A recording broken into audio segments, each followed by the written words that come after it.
Hi, and welcome to Finding Your Way Through Therapy, a proud member of the Sightcraft Network. The goal of this podcast is to demystify therapy, what can happen in therapy, and the wide array of conversations you can have in and about therapy. Through personal experiences, guests will talk about therapy, their experiences with it, and how psychology and therapy are present in many places in their lives, with lots of authenticity and a touch of humor. Here is your host, Steve Bisson. Alors, je devrais avoir quelqu'un qui fait cette introduction partout où je vais.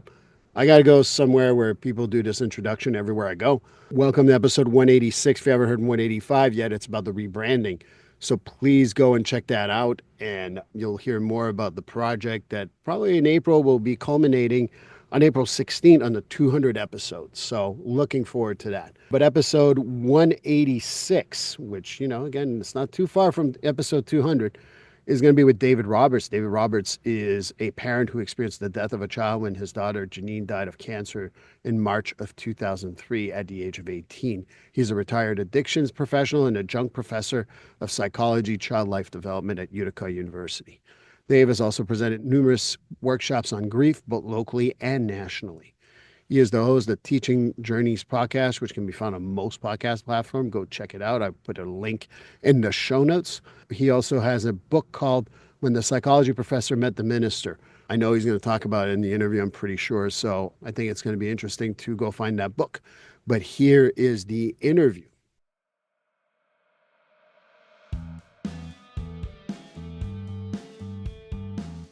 GetFree.ai. Yes, you've heard me talk about it previously in other episodes, but I'm going to talk about it again because GetFree.ai is just a great service.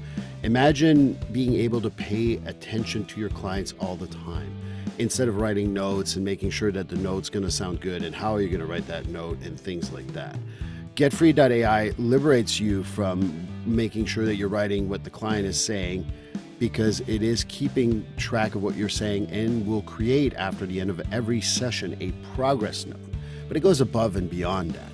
Not only does it create a progress note, it also gives you suggestions for goals, gives you even a mental status if you've asked questions around that, as well as being able to write a letter for your client to know what you talked about. So that's the great thing. It saves me time, it saves me a lot of aggravation, and it just speeds up the progress note process so well. And for $99 a month, I know that's nothing. That's worth my time. That's worth my money. The best part of it too is that if you want to go and put in the code Steve50 when you get the service, at the checkout code is Steve50, you get $50 off your first month. And if you get a whole year, you save a whole 10% for the whole year. So again, Steve50 at checkout for GetFree.ai will give you $50 off for the first month, and like I said, get a full year, get 10% off, get freed from writing notes, get freed from always scribbling while you're talking to a client, and just paying attention to your client. So they win out, you win out, everybody wins. And I think that this is the greatest thing. And if you're up to a point where you got to change the treatment plan, well, the goals are generated for you. So GetFree.ai, code Steve50 to save $50 on your first month.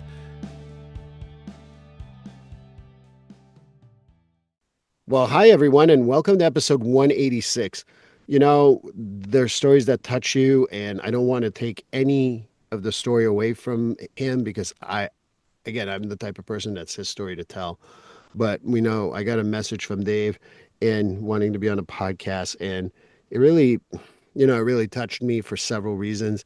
And not only about his strength, but knowing that he's an addiction specialist, and I've worked with addictions for several years. As I joke around, 25 years in my career, 49 years as a human being with my family. And so I really liked a lot of the stuff that you're talking about, but I know we're going to talk about specific stuff around grief. So Dave Roberts, welcome to Finding Your Way Through Therapy.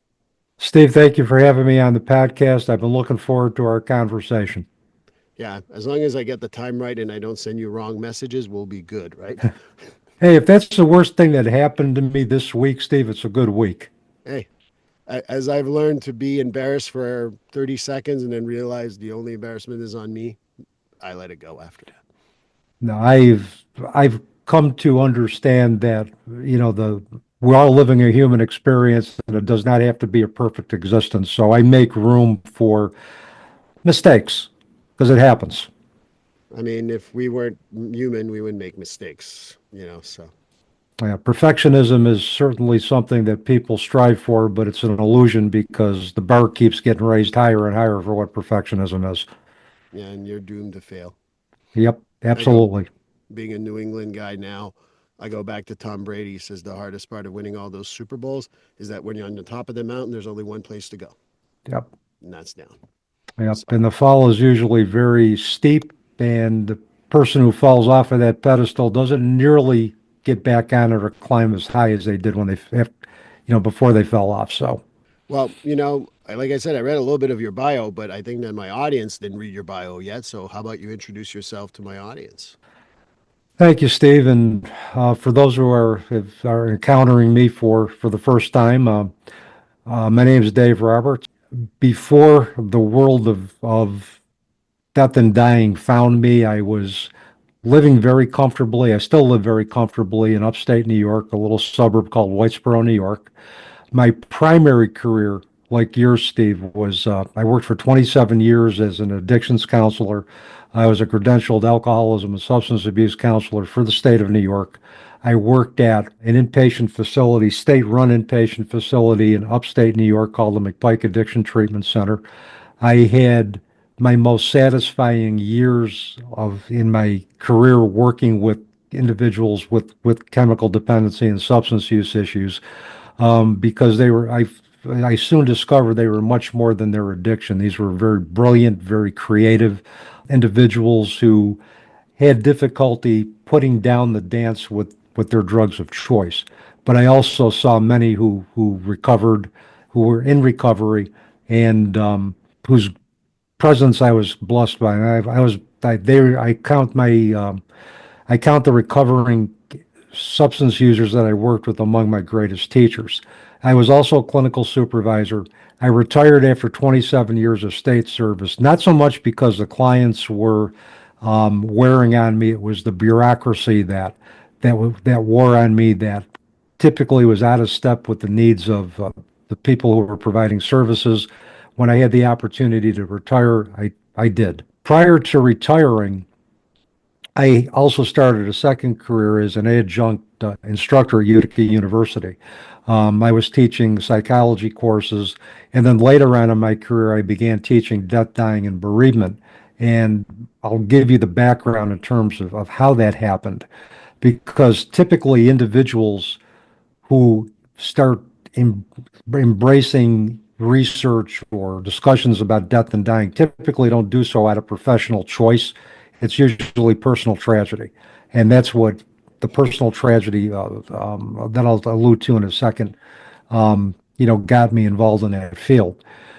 So once I retired, more teaching opportunities became in place for me. But again, during my career, my life took a drastic turn, and this is with age 47. This was in 2002. My only daughter, I have two sons, Daniel and Matt, but my only daughter, Janine, was diagnosed with a stage 4 tumor. It was called velar rhabdomyosarcoma. It was a connective muscle tissue cancer. She was diagnosed 24 days after giving birth to her first child and my first grandchild, and what turned out to be her only child. Brianna was born on May 2nd. Janine was diagnosed on May 26th. And on May 19th of 2002, I met the requirements for my master in social work degree. And when I tell my story, as far as the back bio, I put those three dates in for perspective. May 2nd, I was exhilarated at being a grandfather for the first time, knowing that my daughter had a significant other who was supportive, who was going to take care of her. May 19th, I completed a 25-year journey to get my graduate degree. And then May 26th, I found out that I had a terminally ill adult child. We went to Dana-Farber Research Institute and Hospital in Boston, one of the best hospitals in the world. for research on pediatric sarcomas and treatment of pediatric sarcomas. We were told, Steve, in a 5-minute consult that your daughter has a stage 4 tumor with bone marrow and lymph node involvement. There is no chance for a cure unless we put her cancer in remission until we can find a cure. So what my daughter heard and what I heard was that unless there's a miracle, your daughter's going to die. And that's, and as I saw the tears streaming down her face, and as I was just in total shock, this is what we were looking at. When we got home, we drove for 5 hours, from Boston, and I had this old Jeep Cherokee, and she was in a lot of pain, and any bump I went over just exacerbated that pain. When I got home, she was sitting on the couch, and I looked at her and I started bawling my eyes out, buried my head in her lap, and I told her, I said, "I'm sorry my driving made you put you in so much pain." And she looked at me, she goes, "Dad, I was yelling because I was so much in pain." And she looked at me and she said, "I'm not going down without a fight." And what she told me, it stays with me to this day. She said, "If you need to talk to me and you can't sleep, come wake me up." Now I'm thinking to myself, I have a child who is dying, and she's more worried about me than she is her own prognosis. She taught me about the resilience of the human spirit in that moment just by her response to me. She fought Steve like hell for 10 months but her chemo only got into 80% remission. In January of 2003, her cancer remetastasized. We were given a prognosis of 1 to 3 months. And on March 1st, 2003, she transitioned, and I call a transition from the physical world to the spiritual world. Other people may look at it as passing away or death. However, individuals conceptualize death. I will work with that vocabulary. And 10 months after she was diagnosed, her significant other and my granddaughter Brianna and Janine had moved in with us with their cat and our 2 cats and my 2 sons. They had moved in after she was diagnosed, and he stayed with us with Brianna for 4 years after she transitioned because my daughter asked him, "Look, if something does happen to me, I want you to stay with my family until Brianna's ready for kindergarten. Then do what you need to do." And he did that. He's a man of his word. 19 years old, he had the responsibility of somebody twice his age and the maturity of somebody twice his age. And Brianna was always a part of our life, even after he remarried, and she's a part of our life now. She's 22 years old and has 2 daughters of her own. So, I am no stranger to grief. I need to just throw this in there. I've danced with death, Steve, since I've been 5 years old. Since my father left, I lost my mother transitioned, my maternal grandparents, my maternal grandmother and my maternal aunt who raised me along with my mother after my father left when I was 5 years old, numerous friends, pets, but the transition of my daughter put me into a world that that was totally foreign and terrifying to me. And I'll just leave it at that for now. Well, you said a mouthful. First of all, first and foremost, sorry for your loss, number one.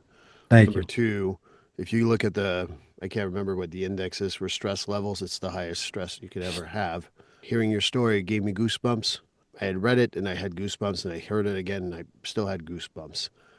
Being a Montrealer at heart, when you talked about upper state New York, hey, shout out. I'm a very big fan of that. And now I live in the Boston area. So when you talk about Dana-Farber, I never wish that to anyone, but I always tell people probably the best place to go ever Yep. if you need to go. And shout out to Dana-Farber, who has saved and many, many, many people and have extended people's lives many, many times of people I personally know. So shout out to Dana-Farber too. There. And one of the things I want to mention about Dana-Farber, even though that oncologist did not give me the news in a way that I would have preferred it, it was like getting hit on the head with a brick, sudden without warning. I appreciated the fact that she was honest with us and let us know her prognosis, which was not good to begin with. She had an 8 centimeter tumor. she had every mortality index, Steve, for her type of cancer: tumor size, bone marrow involvement, age, lymph node involvement, you name it, she had it. Um, but one of the things that, time has a, when you back away from something, you look at it, over a period of time, you have a different perspective on things, I think. And one of the things I looked at was that I think she was as uncomfortable giving us the news as she was receiving it, as we were receiving it. She might have had a bad day. She might have already lost a patient. This might not have been the news she wanted to give with somebody so young. So I try to put myself in her shoes, and in knowing what I know now, the doctors take death very personally. I think she took it as personally and as we did, and it was as hurt by giving us the news as we were receiving it. So looking at that, I was able to kind of, I didn't have any anger. I just took a look at it from her perspective and said, yeah, I could see why she may have given me the news the way she gave it to us. Well, you know, I think that number one, you're right that, like Dana Farber takes a lot of these things personally. And all the good doctors I've ever known and good therapists and clinicians take these things personally. And people would say we're too attached to our clients, blah, blah, blah. I say BS to that. I think we need to be attached to our clients in order to help them. So, and I think, I'll throw in a little humor here if you don't mind. It's the Boston way anyway. They just tell you what it is, just like straight out. They don't sugarcoat it. So maybe she's also from Boston or from the Massachusetts area. But I was thinking about everything you were saying. One of the standard questions on finding your way is to talk about, have you ever been in therapy? I'm assuming with a lot of this stuff, you said something from age 5 on, there's got to be some time you probably went to therapy. Oh, absolutely. One of the things is, as a therapist myself, I think some of the best therapists I know have been in therapy themselves, because a Hmm. lot of times, just with the nature of the business that we're in terms of working with clients with a plethora of challenges, the chance for burnout and particularly compassion fatigue, if the organization is not in step with the needs of the middle management staff, the line staff, and the clients, is very real. So yeah, I've been in therapy primarily for losses that I incurred. I remember I went to therapy after my mentor and supervisor at McPike died of cancer. He taught me everything I knew about building teams, treating people, treating clients. His background, Steve, get this, he was an ex-Navy SEAL commander and a clinical social worker. How's that for a combination? He was the best therapist and administrator wrapped in one package that I ever saw before, that I ever saw, and I will ever see since. Um, so, it was, so I went in therapy for that because that was a major loss.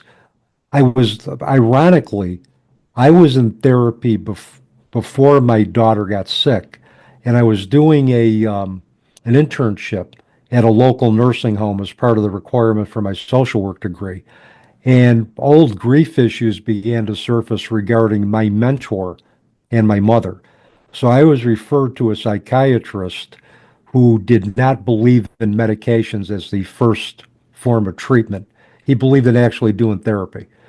Um, and so I was working with him on specific unresolved grief issues when my daughter got sick.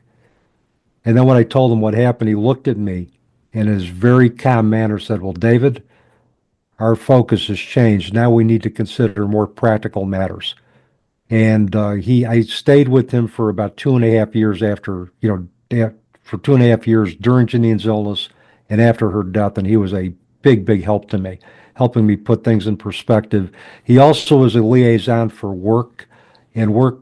He's recommended that I go on modified work duties, suspend supervision, just do case management for now, just until I could get, re-engaged in life again. And so he was great. And I'm a firm believer that if you're a therapist, there's no shame in having your own therapist. And many therapists either have their own therapist or have peer mentors or they engage in peer supervision to bounce off particularly challenging cases or look at specific issues where they may be burned out or having compassion fatigue or vicarious traumatization. I agree. And me being a therapist who has been in therapy for several years, and yeah, I don't see my therapist regularly now, but I do see him fairly regularly. Sometimes it's a check in, sometimes it's, hey, I need your help for something, and we schedule. I'm a firm believer that therapy should be, everyone should have therapy at least Yep. once a year. I'm not once for life, once a year. Hey, everything's good, everything's not good. If you need a little more, you do it. If you don't, that's fine. And I think that you're right. The therapists that I know that have been in therapy or continue to be in therapy are probably the best therapists I've ever had, because the experience of being on that other chair is so important, because Yep. you need, it gives you a different sense of compassion, and peer mentors and peer supervision. We do it, well, not now. I mean, when this comes out in January, we're going to probably knock out playing golf, but I have a bunch of therapists. I'm the kid in the team at 49, and someone else is in 50s, and the other two are in their 70s. And I like to be the kid. But we do peer supervision if we need to while we're playing golf. And it's the best time in the world. We get fresh air, we get to get frustrated at a little ball, and we get peer supervision with, I think it's like 150 years of experience among us. Yeah. Uh, it's just an amazing thing to have, and I'm a big fan of it. When I think about everything you said, being, especially you start in the addiction field, I think about addiction and grief as two different things. But I'm wondering if your experience in addiction helped you with the grief of your daughter. As a therapist, it didn't really help me, Steve. All the training in the world that I had, No. all the education in the world that I had, didn't even begin to prepare me Before for, you go on, my favorite quote on that is this: you cannot solve a problem that the same mind created. And that's why you need to talk to outsiders. yep. I think if it did, I probably would not have been as rattled or as, shaken, or my universe would not have been turned upside down. But, there isn't a book, a parenting book. There isn't a social work text. There isn't a psychology text that says, here's the blueprint when a child dies, or when you have another loss that defies the natural order of the universe, whether it's a young spouse, whether it's a sibling. There's nothing to prepare you for that. You just simply, you pretty much find yourself, and I'm paraphrasing a quote from, I think, a book, and by the name, I think the gentleman's name is Tom Kreider. It's kind of like he wrote a book about his own grief journey after the death of his daughter. And he talked about, it's like, for him, it was like trying to rummage through a box of old clothes to find a sweater that fit. And for me, it was like, what is, who am I?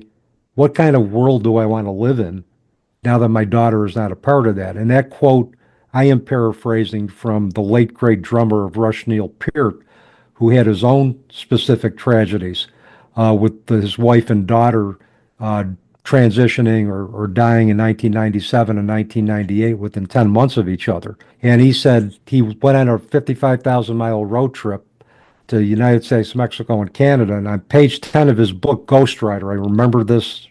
I've read this book several times, and I quote Neil Peart several times. He needed to take that trip to decide what type of a person he wanted to be and what type of world he wanted to live in. And that's what I was faced with, Steve. And I think that's what anybody, I think, without verbalizing it, that's what anybody who goes through life altering loss is faced with. What kind of a person do I want to be? What kind of a world do I want to live in? At 47 years old, my midlife crisis wasn't buying a Maserati, trying to, date women 25 years or younger than me. It was, what are my values now? What are my priorities? What are my beliefs? What stays? What goes? What gets expanded on? It was a whole identity crisis for me. And again, mentioning, sorry, I'm Canadian, so Neil Peart, God rest his soul, also died a few years ago. Yes. Uh, but I feel that, and like I'll share my backstory. I know you've listened to the podcast, but my best friend died when I was 12, and my grief process was, well, you better play well on Saturday because he won't be there. And we played football together. That's why I was told that. That was my grief process at the time. I don't blame anyone, by the way. I always say that because people are like, oh, you're angry at people. No, no, I'm not. That's what the '80s were all about. Just move Yep. on. So, I think that grief really forms not only how we see the world in the future, but how we live our life on a daily basis. And Yep. for me, that's kind of like why I became a therapist. And to this day, I never want a human being to be alone. So I think you're absolutely right. Every day I think of as how lucky I am to be here and reminding myself of what do I want to do today so that I enjoy life. Yeah, I mean, in spite of what's happened to me and all the losses I've had in my life, and particularly the worst loss of my life with, with my daughter Janine, I consider myself a blessed man. And I consider myself, every day I'm grateful for the students in my life. I'm grateful for my boys. I'm grateful for my grandchildren, my great grandchildren. I'm grateful to be able to breathe, to be able to exercise, to be able to do the things that a lot of times people take for granted.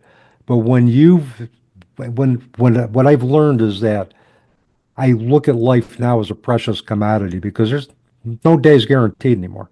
And just because I've experienced the worst loss of my life doesn't mean I'm not going to experience more, and I already have. So, just It doesn't exclude you when something happens. no. I mean, loss is as much a part of life as life itself. The one thing you mentioned is, you talked about someone passing away versus going to the other side or dying or whatever words people use. I encourage a whole lot of people, and I know maybe I'm jumping around here a little bit, but when I talk about grief, I tell people, whatever your belief system is, no matter what it is, I think that it is key to survive any type of Yeah. loss. Ab- And I don't know what you think about that. Oh, absolutely. I agree with you. It's like, it's what do you believe? And what we need to do, Steve, is not judge how people grieve, not say that my way of grieving is better than your way of grieving, but how do you grieve? What is it? What strengths do you have that are going to allow you to move from the raw pain of grief to acceptance that my world is permanently different, but I'm willing to re-engage in life anyway. It's bearing witness to that, it's understanding it, and it's maybe in terms of bearing witness and creating a space for that person's belief to come out. I might see something that says, I can incorporate that part of your belief system that aligns with mine. So what we're talking about is setting a stage not only for a person's story to unfold, but for critical thinking to occur, for non-judgmental presence to occur, and for creating a sacred space where everybody's story is revered. And we don't have to agree with all parts of it. We don't have to agree with any of it, but we still have to listen to it with respect. And we take those parts that resonate. The rest we can, because we have free will, we can leave behind. But Right. Yeah, go ahead. yeah, there's no right or wrong way to grieve, Steve. It's as long as as long as what you're doing is not hurting yourself or somebody else, it's all good. That was You know. exactly what I was going to say, actually. If it doesn't harm yourself or others, what do I care if it's Yeah. working for you? And I think that that's the other part too is, I never underestimate how sacred my job is to have people open up about these hard things. And I think that's the other part too is that when, you talk about grief being a certain way. I mean, I've read grief books. Obviously, we're going to talk about yours, but I've read grief book after grief book after grief book. And guess what? They're all valid. Hmm. Like when I hear people say Kubler-Ross's model has been disproven, like, but it still kind of works for some people, and I'm not going to say that it doesn't work for some people. So I Hmm. think that when I think about grief, I also tell people like, if you think there's an actual book you're gonna read and that's gonna take care of all my grief, first of all, that won't happen. That it's gonna happen in the 2 weeks, 2 days, 2 months, 2 years. Again, not predictable because grief never quite goes away. Grief is always there, and I think people forget about that. It's true. And for me, Kubler-Ross's stages wouldn't have worked. I mean, Yeah. for the death of a child, I mean, and for any type of loss, I mean, I think we grieve to a certain extent for the rest of our lives, and it isn't pathological. Grief is just love expressed. The amount of love we had for that person, I think, correlates to the amount of initial raw pain we feel because of their lack of their physical presence. For me, the stages of grief kind of went like this, and it's just like, oh, they were all scrambled. They were all, yeah. It's just so. And research has proven that the stages of grief don't really say how don't really reflect how people accurately grieve. Like you said, for some people it may work. For me, it didn't work. And there, even after 21 years of the physical absence of my daughter, I still yearn for her presence. There are days where I can still feel sadness, but I look at it as part of the deal now. It's another way for me to remember her, to honor her, and I can also learn from my sadness. And every episode of sadness now I believe, turns me into a more compassionate person for somebody else. I didn't see that in early grief. I saw that more as a curse than a blessing at this point. But now I take a look at sadness as, okay, this is another opportunity for me to get in touch with my authentic feelings and to be able to transmute that into compassion for my fellow human being. And so I've learned that everything is in service to us, good and bad. Well, while you were talking, I did the roadmap to grief, and I want to show it to you. And Okay. for those of you who are listening to the podcast in their car and they can't go to the video, please go to my YouTube because it's worth it. But here's the map to grief. Yeah. And I don't even want to say it, so I want you guys to go to YouTube. But that's exactly how I see grief. If you think it's gonna, I'll give a small spoiler. If you think it's a straight line, then No. I mean, don't even like, that's not grief. There's no such thing as a straight line. No. And sometimes when I talk about grief with some of my clients, I also talk about it as a big mountain. And most people want to circle it. They don't want to get through it. And when they get through it, they're like, oh, it's gone. No, turn around. It's still there and it will Yeah. always be there. Yeah. And you can try to outrun it, you can try to suppress it, but it's still going to catch up with you. So the only way to deal with grief is to go through grief and to literally work through it and move through it. And I think that that's why, I think that sometimes therapists don't know how to deal with grief. I think that, because, call it transference, if you will, or counter transference. But I think it's hard sometimes to know what to say to people who are going through grief because we put ourselves in other people's shoes. That's empathetic. I don't Yeah. think to me, that's why I don't say it's transference or counter transference, but it's also sitting in someone's shoes and going, geez, I really don't know how I deal with that. Do you have any tips or ideas for therapists on best support individuals who had a loss? Oh, I think one of the things is to downplay clinical expertise when you're dealing with individuals with I need to loss. get a clap machine. You're awesome. I agree. Thank you, Steve.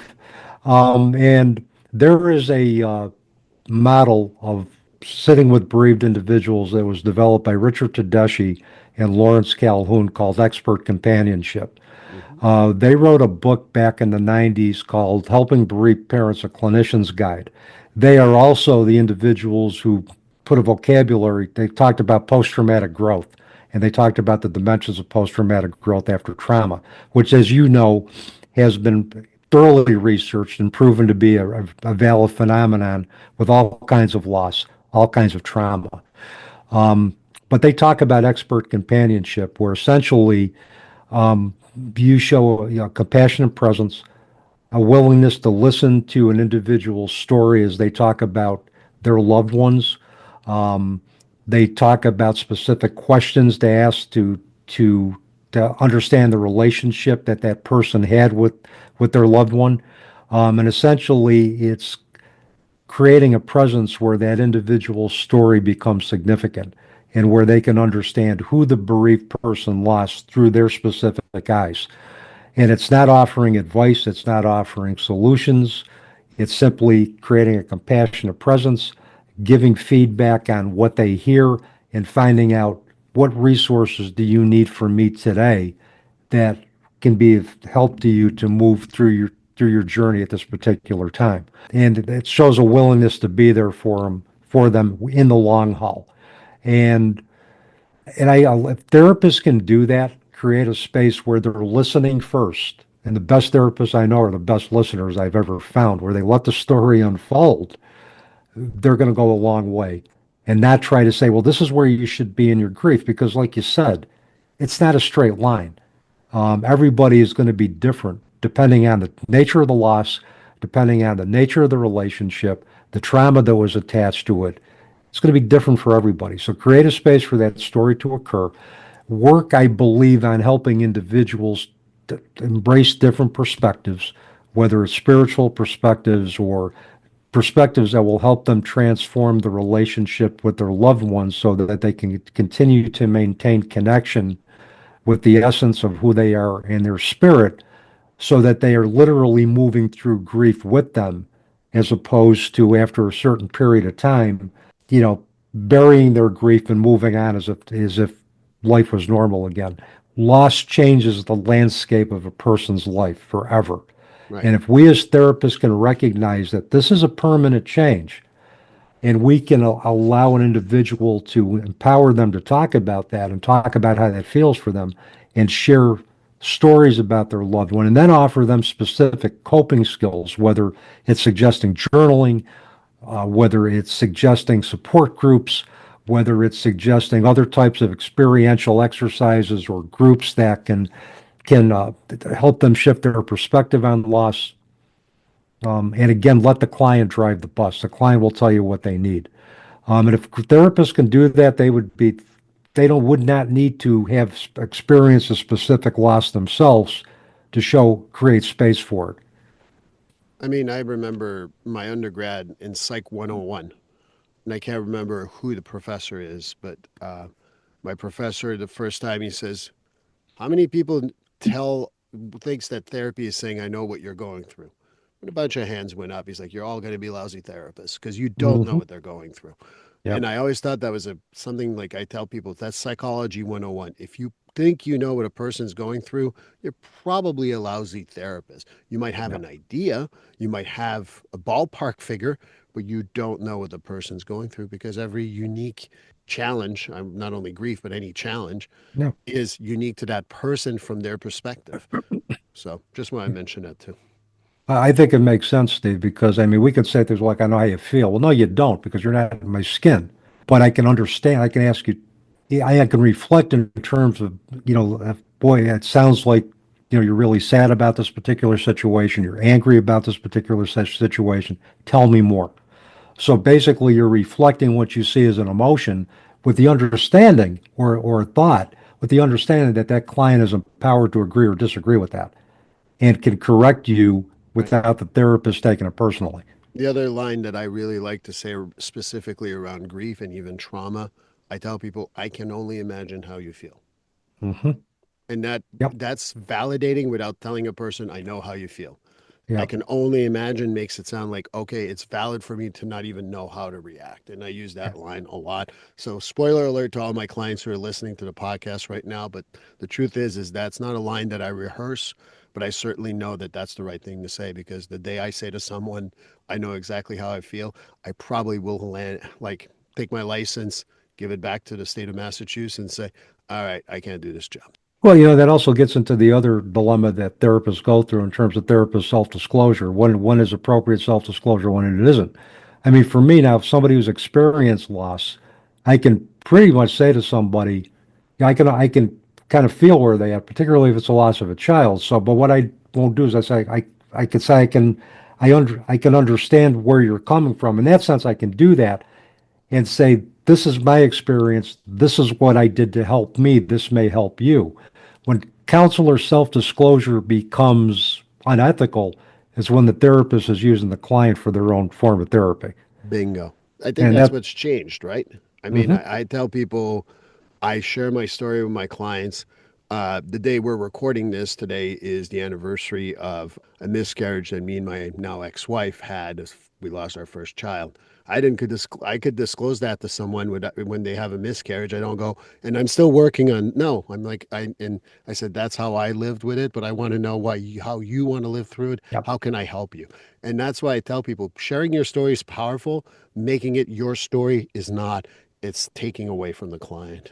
absolutely. And if somebody trusts you enough to share their story of their most intimate detail of their lives, and death is certainly one of the most intimate experiences we'll have, I tell my students, I tell anybody who listen, consider it to be the ultimate gift because they trust you with the most traumatic and the most life-altering part of your life, and consider yourself blessed.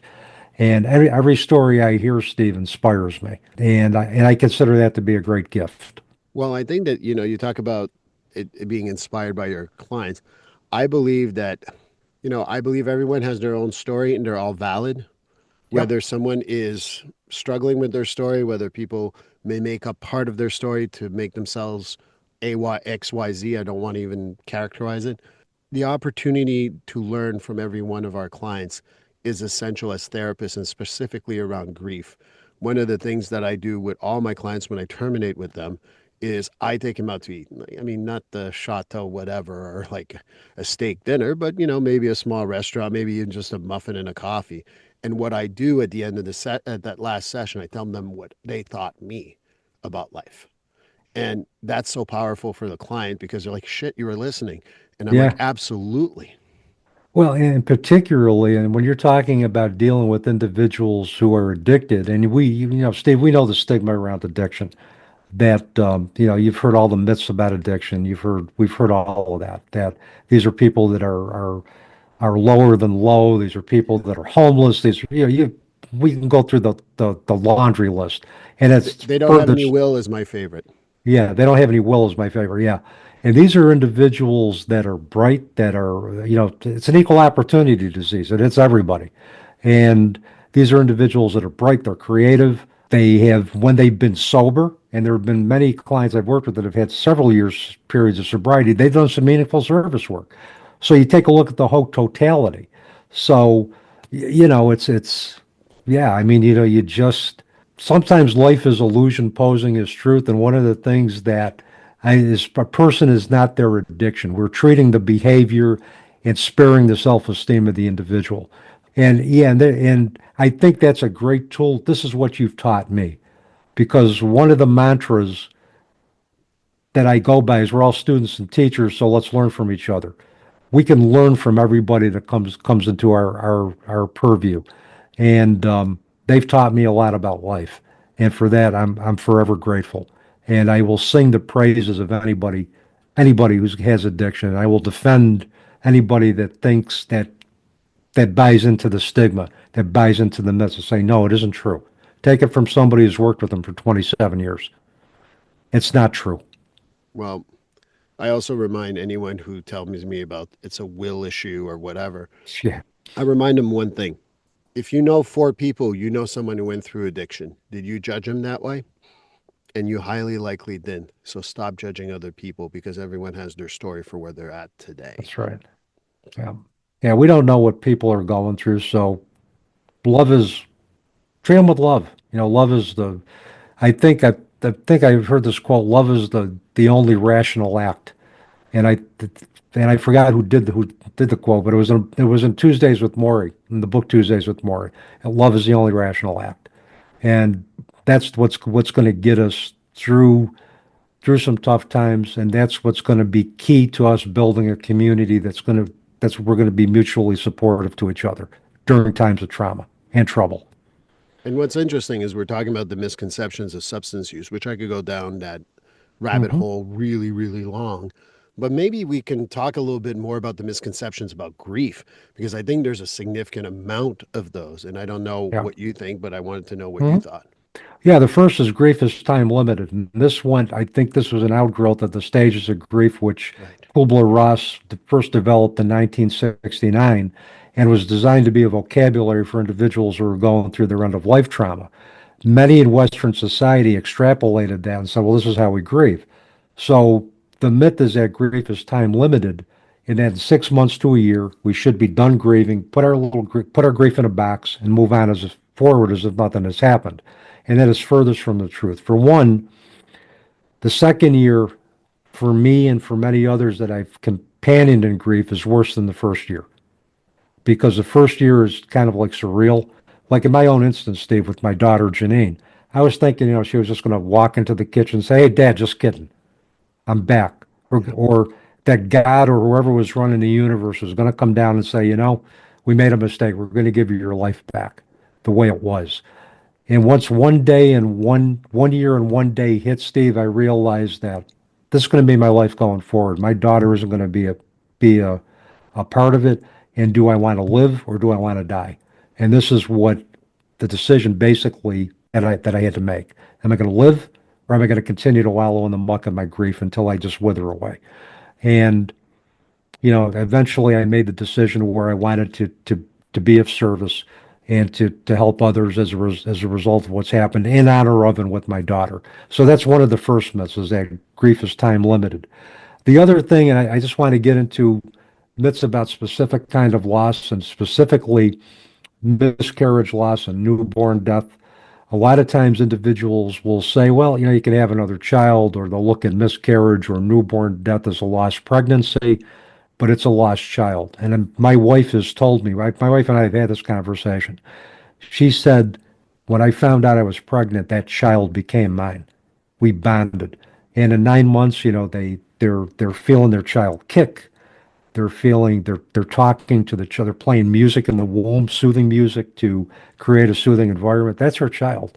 And to say that somebody has lost a pregnancy is insensitive. It's a lost child, and we treat it as that.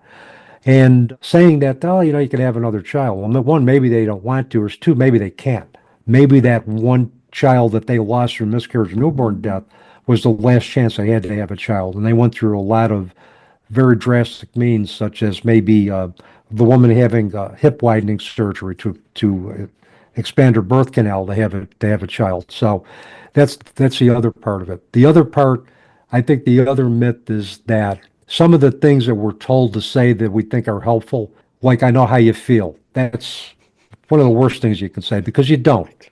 Okay. The other thing is, or "I know how you feel, I lost a dog." Now, I'm not saying pet loss isn't significant, but when you compare the loss of a pet to the loss of a child or a human being, there's no comparison. Or saying things like God needed another angel, Oh, or which that always, that is a pet peeve of mine, I can tell yeah. you. Well, here's another pet peeve of mine. God won't give you any more than you can bear. Oh And my God. well, and these are things that we're told are comforting, but Right. they're really not. What I would have told somebody who said that to me is that God already gave me more than I could bear. He took my child. So this is more than I can bear. So don't tell me he's not going to give me any more than I could bear. He already has. Okay.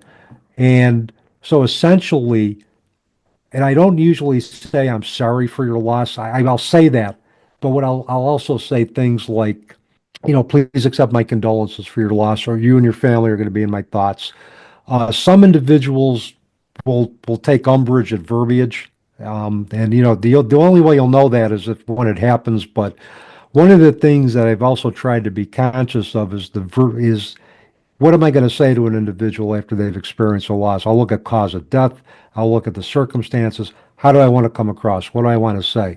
And it doesn't automatically come to me. I have to think about it and be mindful of how do I want to present myself. Another myth is that saying nothing is not as good as saying something. Well, when you don't have something to say or don't know what to say, simply offering your presence can be powerful.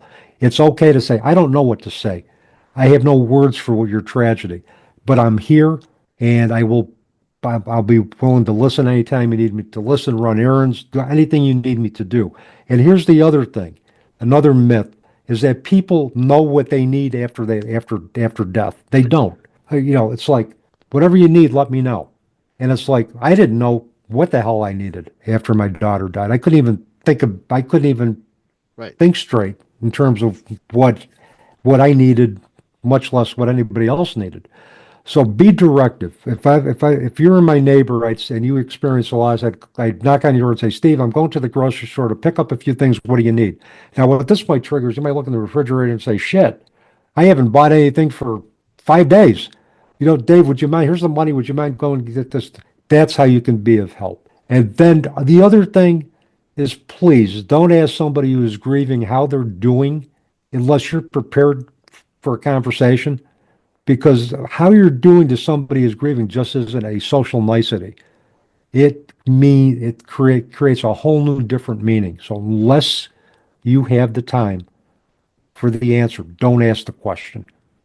I also want to add tone. How are you doing? Is to Yeah. me like you're kind of like prompting people to say something in that direction. I Hmm. don't say it that way because I think that sometimes that can be very hard for people, number one. And number two, I think that that's why, like, I've had people tell them, how do you think I'm feeling? Yeah. And, like I lost my son, my daughter, my whatever. Yeah. And I'm not saying whatever, obviously, in an insensitive way. I'm just giving an example. And ultimately, I want to mention that because I've heard that too many times. And the other advice I give to people is this, and this has come from a lot of, like, I work with first responders.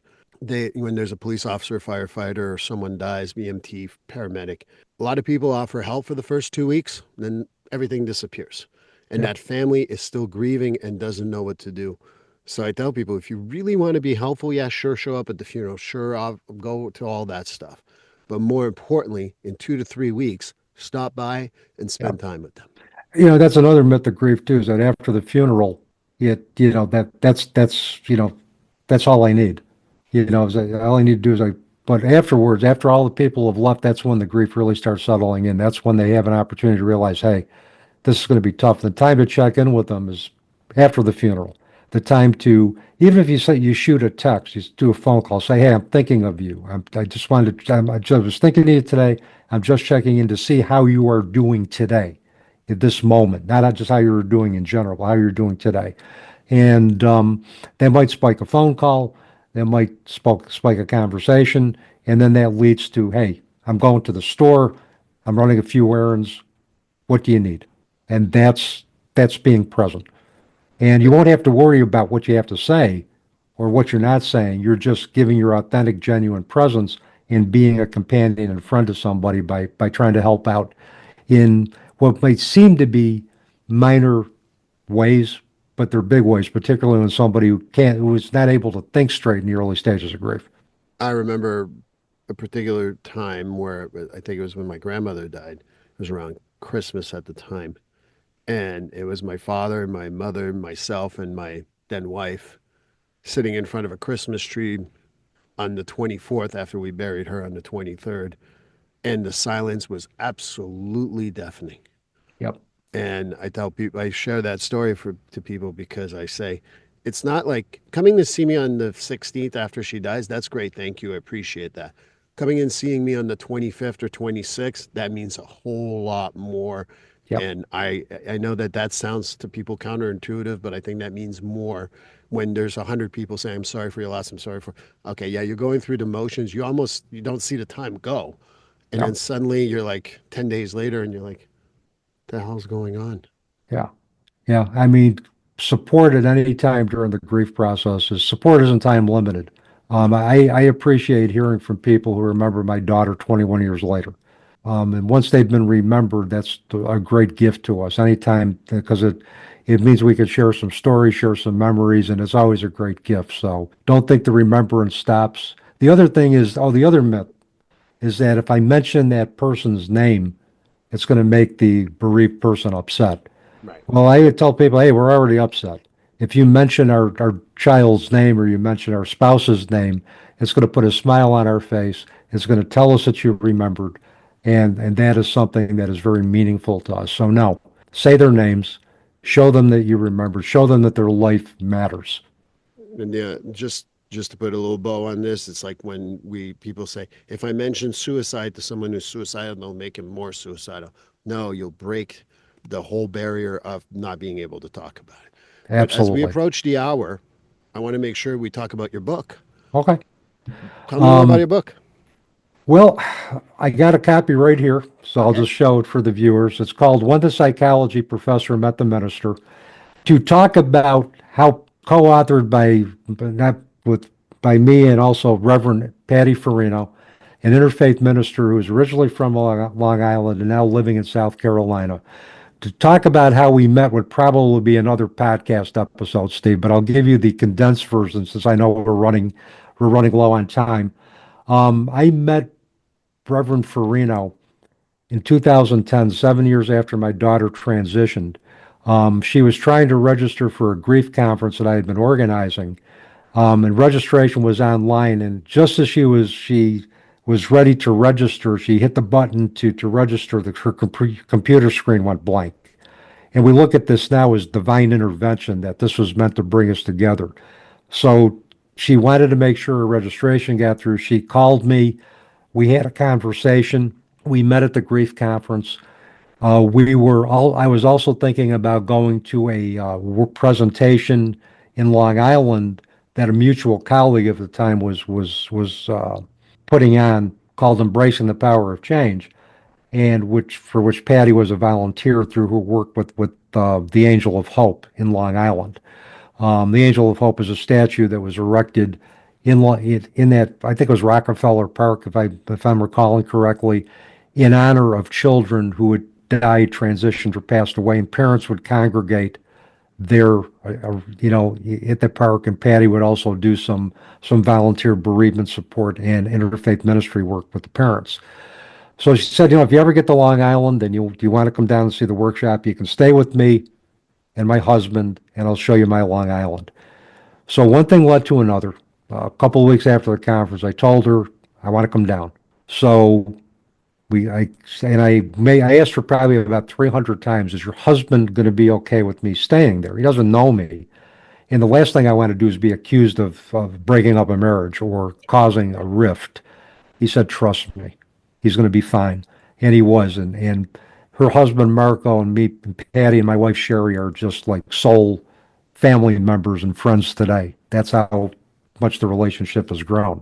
During the conversation, I'm going to backtrack initially. She had asked me during the conversation, do you believe in signs from your loved ones? And I said, no, Patty, I'm a science-based guy. I really don't believe in any that type of spiritual phenomenon. I'm paraphrasing that, but there were some things that were happening that science couldn't explain. I would listen. I would think of my daughter and a song that we both like would come on the radio. That we at the same time that I was thinking about my daughter, and as I was walking my granddaughter's butterflies seemed to be following me around the block. So there were things that were happening that didn't fit my science-based background, but I still couldn't make sense out of it.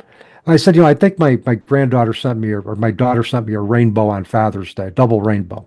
So then at the conference, I gave her a hug and I said, we talked, and she goes, I think your daughter sent me a rainbow. And this was like a week before the conference. What I found out later, Steve, was that when she was the rainbow that she had seen went over transverse Route 17 in New Jersey. Yep. Took a video of it, and she was sitting on the car, and she heard in her head a voice saying, "I need you to talk to my father." And she's saying, like, "Okay, but who's your father?" I mean, she didn't say it like that, but she just wanted to know, "Okay, I'm glad to, but tell me who your father is." It's the guy you talked to about the conference. So I didn't know this until after the fact. But once we were in Long Island, I got to her house. She told me to get comfortable. She took me to her meditation room. And from there, I began to learn very quickly that my daughter's spirit was alive and well, and that Patty was a conduit for her to tell me what she needed to tell me. And I believed everything that happened. I know that was probably a question. Well, did you believe it? I did, because prior to the workshop, prior to going to Long Island, I was driving three of the presenters the day after the conference to Old Forge in the Adirondacks to see the leaves.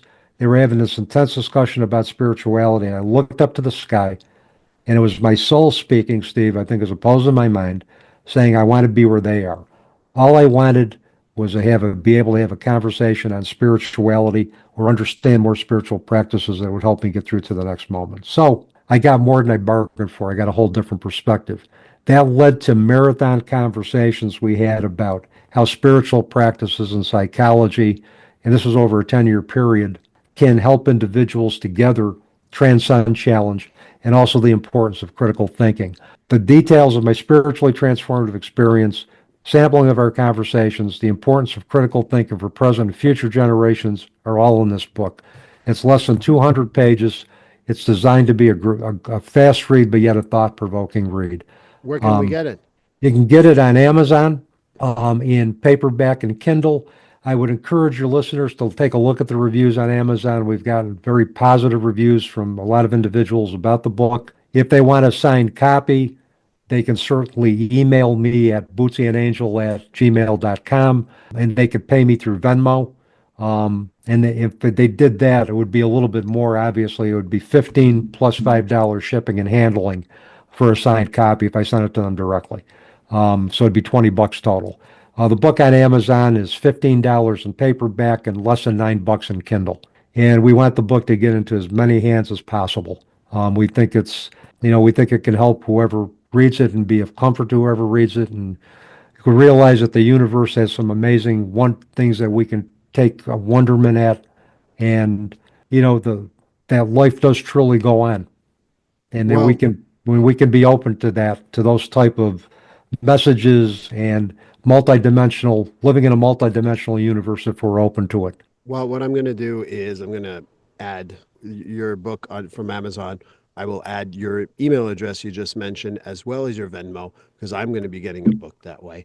And I really want to thank you for your time today, because this was a fantastic conversation. Like I said, time flew by, and I hope maybe we'll have to get together and talk more about other stuff, because I really enjoyed this conversation. Steve, I did too, and I'd love to get together with you again and talk some more. This was a seamless conversation, and it was just great. And it seemed like we aligned on a lot of different things, which was great. But it's like what you believe is great, and that's it. I've learned to make space for that, and it's what makes the world go around. It enriches my critical thinking and enriches my perspective. So. And as I've said to many people before, you will be in my meditations, because that's what I do. And I hope you have a great rest of the night, and I'll talk to you soon. You got it, Steve. Thanks. Well, that's it. This completes episode 186. Dave Roberts, thank you so much.